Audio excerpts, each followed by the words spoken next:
मन के हारे हार है, मन के जीते जीत है। मन के हारे हार है, मन के जीते जीत है। आज हम इसका पहला अध्याय, इसके 10 अध्याय हैं जिनको एक एक करके हम पढ़ेंगे। पहला अध्याय है परिस्थितियों को संतुलन पर हावी न होने दें। मतलब हमारे जीवन में किसी भी तरह की परिस्थिति आए, विपरीत परिस्थिति आए या जीवन असंतुलन नजर आए, तो हमें अपनी हर तरह की परिस्थिति को संभालना आना चाहिए। हमें तुरंत आवेश में नहीं आना चाहिए, कोई भी मूर्खतापूर्ण कार्य नहीं करना चाहिए और परिस्थितियों पर संतुलन बनाए रखना चाहिए। उनको अपने ऊपर हावी न होने देना चाहिए, तभी जीवन का आनंद आएगा। तो हम बात करते हैं, हम इसके बारे में मस्तिष्क मानवीय सत्ता का ध्रुव केंद्र है। मस्तिष्क मानवीय सत्ता का ध्रुव केंद्र है, यानी मानवीय सत्ता को सही बनाना हो तो मस्तिष्क सबसे पहले हमारा सही होना चाहिए। We should have a good mind. उसकी असीम शक्ति, मतलब इसमें असीम शक्तियां हैं, इनकी कोई लिमिटेशन नहीं है। हमारे मस्तिष्क में बहुत सारी शक्तियां हैं। इस शक्ति का सही उपयोग करें और सही उपयोग करना संभव हो जाए तो मनुष्य अभीष्ट प्रगति पथ पर बढ़ता चला जाता है। मस्तिष्क के इतने चमत्कारी फायदे हैं कि इनके सारे भौतिक रिद्धियों में से बहुत कुछ उपलब्ध हो सकता है। मस्तिष्क जितना शक्तिशाली है उतना ही कोमल भी है। उसकी सुरक्षा और सक्रियता बनाए रखने के लिए यह आवश्यक है कि इसे अनावश्यक गर्मी से बचाया जाए। गर्मी लगने पर कुछ केमिस्ट जैसे कुछ औषधियाँ भी है, कुछ दवाइयाँ भी है जो गर्मी के कारण बहुत जल्दी खराब हो जाती है। उसी तरह हमारा मस्तिष्क भी है। औषधियाँ ही क्यों, अन्य सीले खाद्य पदार्थ कच्ची या पक्की स्थिति में गर्म वातावरण में जल्दी बिगड़ने लगते हैं। उन्हें देर तक सही स्थिति में रखना हो तो ठंडक की स्थिति में रखना पड़ता है। मस्तिष्क की सुरक्षा के मोटे नियमों में एक यह भी है कि उस पर गर्म पानी न डाला जाए, गर्म धूप से उसे बचाया जाए। बाल रखने, टोपी पहनने का रिवाज इस प्रयोजन के लिए चला है कि उस बहुमूल्य भंडार को यथासंभव गर्मी से बचाकर रखा जाए। सिर में ठंडी प्रकृति के तेल या धोने के पदार्थ भी काम में लाए जाते हैं। इससे स्पष्ट है कि मस्तिष्क को अनावश्यक उष्णता से बचाए रखने की सुरक्षात्मक प्रक्रिया को बहुत समय से समझाया और अपनाया जाता रहा है। तो हमें जरूरी है भीतरी क्षेत्रों में अनावश्यक गर्मी न बढ़ने की देने की बात मुख्य है। बाह्य सुरक्षा के लिए तो प्रकृति ने भी मजबूत तिजोरी जैसी खोपड़ी पहले से ही रच दी है। मतलब हमारी खोपड़ी एक तिजोरी के समान है। इस सृष्टा को पता था कि जो अवयव जितने अधिक महत्वपूर्ण है, सृष्टि रचने वाले को पता था कि जो अवयव जितने महत्वपूर्ण हैं उनकी सुरक्षा का प्रबंध भी उतनी अच्छी तरह से किया जाना आवश्यक है। हृदय, मस्तिष्क, जिगर जैसे अति महत्वपूर्ण अवयवों को हड्डियों के मजबूत खोखले में बंद करके रखा गया है। इन सब में मस्तिष्क की उपयोगिता और कोमलता सर्वोपरि है। इसलिए उसे खोपड़ी की मजबूत डिब्बी में इस तरह संभाल कर रखा गया है जिसे खजाने की तिजोरी या मोती की सीप राजा की किलेबंदी की उपमा दी जा सकती है। मस्तिष्क का बहुमूल्य यंत्र तभी ठीक तरह काम कर सकता है जब उसे शांति में वातावरण में एयर कंडीशनर कमरों जितने तापमान में काम करने दिया जाए। मर्यादा से अधिक गर्म रहने पर इंजन, मोटर या अन्य मशीनें अपने आप काम करना बंद कर देती है। ठीक ऐसी स्थिति मस्तिष्क की भी है। उसे ठीक काम लेना हो तो संतुलन परिस्थिति बनाए रखना आवश्यक है। फोटो फिल्में अनावश्यक गर्मी सहन नहीं कर पाती है। इसी प्रकार मस्तिष्क भी उत्तेजना एवं आवेश की स्थिति उत्पन्न होने पर एक प्रकार से अपना काम करना ही बंद कर देते हैं। मतलब जब मस्तिष्क हमारा उत्तेजित होता है, आवेश में आता है, तो मस्तिष्क काम करना ही बंद कर देता है। यदि कुछ करते भी हैं तो वह उल्टा होता है।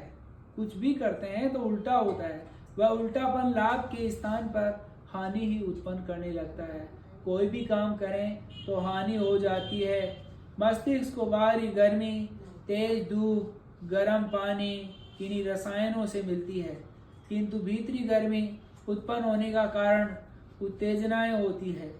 उनकी मात्रा जितनी बढ़ेगी उतनी ही मानसिक संरचना को स्थायी रूप से हानि पहुंचेगी और सामने पड़े कामों को ठीक तरह कर सकना उनके लिए संभव न रहेगा।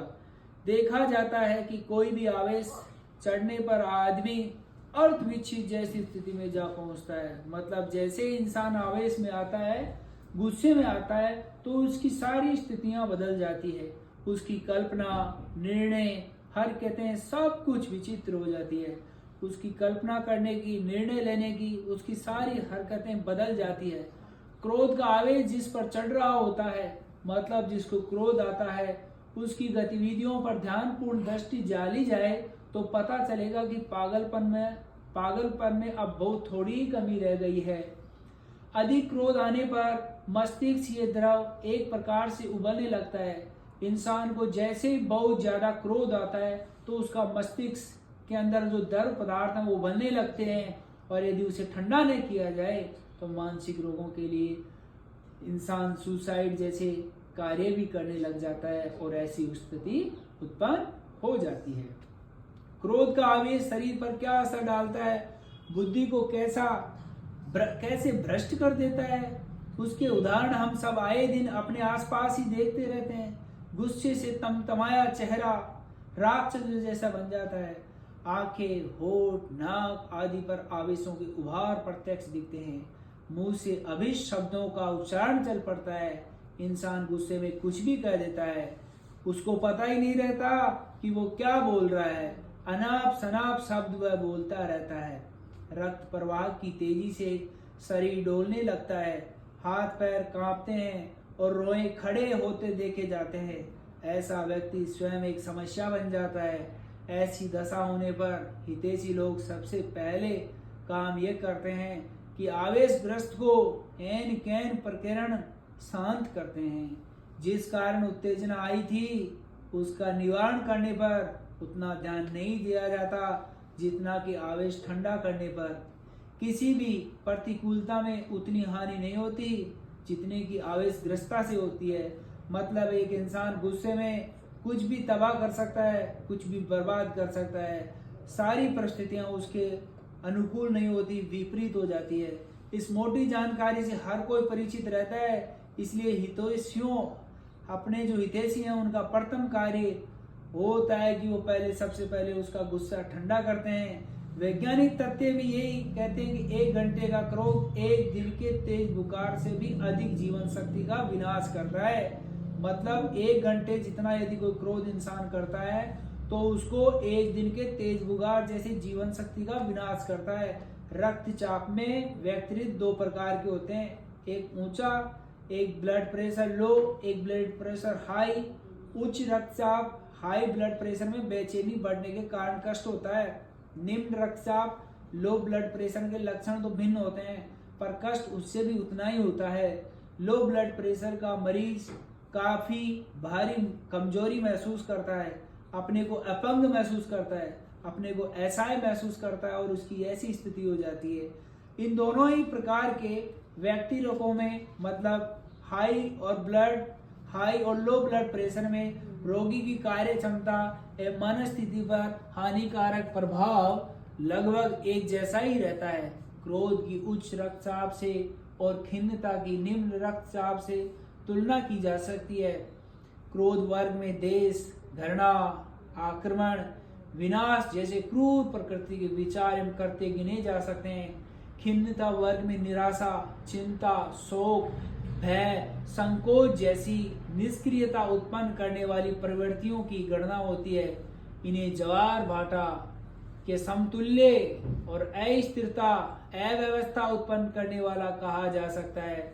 उफनते समुद्र में तैरना कठिन होता है, इसे सभी जानते हैं। शोकग्रस्त, भयभीत, निराश व्यक्ति की मनोदशा उसके अच्छे खासे स्वास्थ्य को देखते देखते तोड़ मरोड़ कर रख देती है। चेहरे पर मुर्दनी छा जाती है, सही आवाज तक नहीं निकलती है, लगता है कि शरीर को काट मार गया है, कुछ करते धरते नहीं बनता है, भूख प्यास गायब हो जाती है, नींद आने में भारी कठिनाई पड़ती है। क्रोध में भी लगभग ऐसा ही होता है।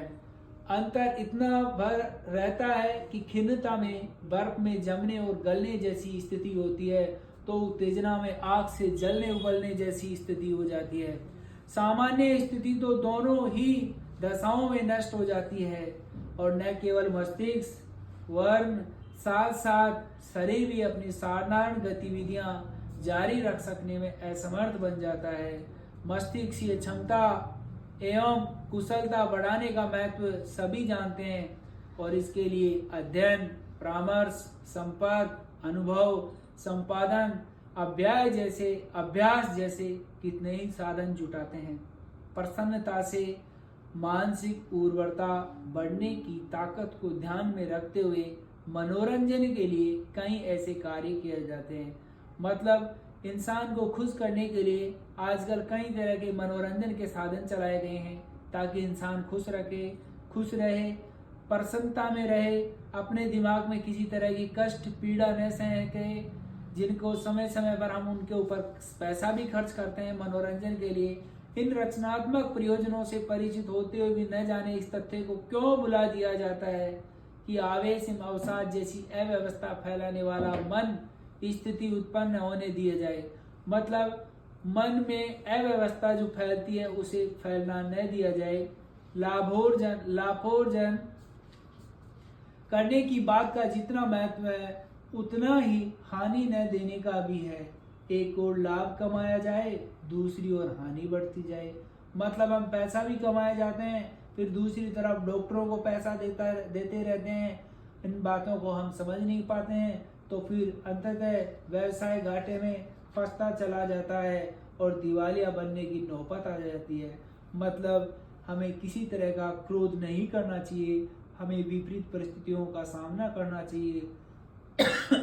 आवेशों का शरीर पर क्या असर होता है, इसका पर्यवेक्षण करने पर प्रतीत होता है कि सामान्य कार्य क्षमता को उनके कारण भारी आघात पहुंचता है। आंख, कान, नाक, जीभ अपना काम मुश्किल से आधा अधूरा कर पाते हैं। जीभ का स्वाद चला जाता है, पेट की भूख उड़ जाती है, कान कुछ ना कुछ सुनते हैं। आंखों के सामने गुजरने वाली घटनाओं में से बहुत कम की स्मृति रहती है। तापमान बढ़ता है, रोमांच खड़े होते हैं, सांस तेज चलती रहती है, हृदय की धड़कन और रक्त प्रवाह तेजी से बढ़ते हैं। ये सारे लक्षण मिलकर जीवन शक्ति का बड़ी मात्रा में विनाश करते हैं। यह तो यदा कदा की बात हुई। यदि यह असंतुलन आदत बन जाए, स्वभाव में सम्मिलित हो जाए, तो समझना चाहिए कि व्यक्तित्व की स्थिरता, सुखद संभावना समाप्त ही हो चली। ऐसे असंतुलन मनुष्य प्राय अर्धविक्षितों जैसी स्थिति में जिंदगी गुजारते हैं, पग पग पर उपहास्यास्पद बनते हैं, तिरस्कृत होते हैं और असफल रहते देखे जा सकते हैं। मानसिक असंतुलन को परिस्थिति जन्य माना जाता है और कहा जाता है अपना क्या कसूर है। घटनाक्रम ही ऐसा बन गया कि उत्तेजना या खिन्नता का शिकार बनना पड़ा। मतलब कई बार ऐसी परिस्थिति, ऐसी घटना उत्पन्न हो जाती है कि इंसान उत्तेजित हो जाता है, खिन्नता का शिकार हो जाता है। तर्क सीधा सा है और सही भी प्रतीत होता है, किंतु वास्तविक स्थिति वैसी ही है। एक ही परिस्थिति के विभिन्न व्यक्तियों पर प्रतिक्रिया देखी जाती है। तनिक सी प्रतिकूलता आने पर एक व्यक्ति बेहद घबराता है और उत्तेजित होते देखा जाता है, जबकि दूसरा व्यक्ति ठीक वैसे ही अथवा उससे भी अधिक प्रतिकूलता में अपना संतुलन यथावत बनाए रखता है। उसे जीवन कर्म का साधारण सा उतार चढ़ाव मानता है और घबराने की तनिक भी आवश्यक अनुभव नहीं करता है। मतलब विपरीत परिस्थिति में जो क्रोध इंसान करता है उसके लिए वह अपने मस्तिष्क को ठंडा नहीं रख पाता और विपरीत कार्य करने लगता है। उसकी प्रतिक्रिया गड़बड़ी को सुधारने के लिए उपाय सोचने, काम करने और साधन जुटाने में संलग्न होने की होती है। घबराहट उत्पन्न करके असंतुलन की नई विपत्ति को न्योता बुलाना उसे मूर्खतापूर्ण लगता है। अतः स्वयं परेशान होने और दूसरों को परेशान करने वाली अस्त व्यस्तता पर वह अपने सहज विवेक से नियंत्रण कर लेता है। इसे घबराने और बिना घबराने वाले दोनों व्यक्तियों के सामने परिस्थिति एक जैसी होते हुए भी मन स्थिति में जमीन आसमान जैसा अंतर पाया जाता है।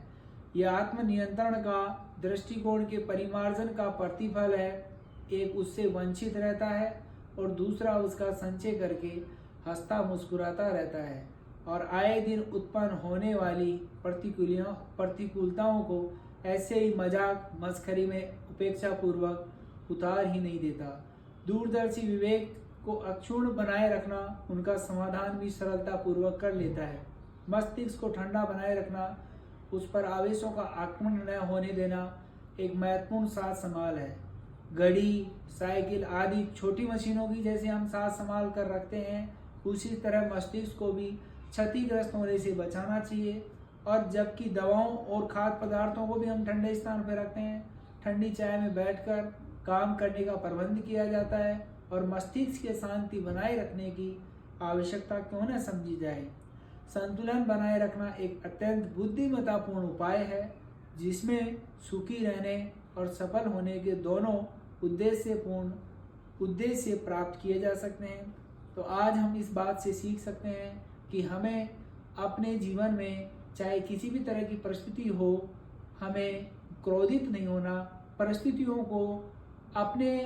परिस्थितियों के अनुसार नहीं बनना, परिस्थितियों के अनुकूल नहीं बना, परिस्थितियों को अपने अनुकूल बनाना है ताकि कोई भी परिस्थिति हमारे ऊपर हावी ना हो। हम उसके अंदर संतुलन बनाएं, न कि असंतुलन बनाएं। तो परिस्थितियों में किसी भी तरह की परिस्थिति आपके सामने आए, आप हर परिस्थिति का सामना कर सकें और आगे बढ़ सकें, तभी हमारा जीवन खुशहाल होगा। एक खुशहाल जीवन हम तभी जी सकते हैं।